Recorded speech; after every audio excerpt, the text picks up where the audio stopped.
இயேசுவில் அன்புக்குரியவர்களே, இன்றைய நற்செய்தியில் இளைஞர் ஒருவர் தீய ஆவியால் ஆட்கொள்ளப்பட்டு அவதிப்பட்டு கொண்டிருந்தார். இயேசு கிறிஸ்து தனது பணியினுடைய ஒரு பகுதியாக தீய ஆவிகளை தனது அதிகாரத்தால் கட்டளையிடுகிறார்.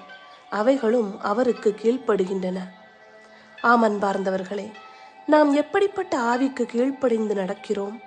கடவுளை நம்புவோர் கைவிடப்படார் என்பதற்கு ஏற்ப வாழ்கிறோமா? அல்லது தீய ஆவி காட்டும் உலக ஆசைகளுக்கும் சிற்றின்பங்களுக்கும் நாம் அடிமையாகி இருக்கின்றோமா? நாம் எவ்வளவு கடவுளை தேடுகிறோமோ அந்த அளவிற்கு நம் உள்ளத்திலும் நமது இல்லத்திலும் சமாதானமும் ஒற்றுமையும் மகிழ்ச்சியும் திளைத்திருக்கும். எனவே நமது வாழ்க்கையில் மாற்றம் ஏற்பட வேண்டுமெனில் நாமும் கடவுளிடம் செல்வதே நமக்கு தீர்வாக அமைகிறது. கடவுளின் அருகில் செல்வோம், தீமைகளை வெல்வோம்.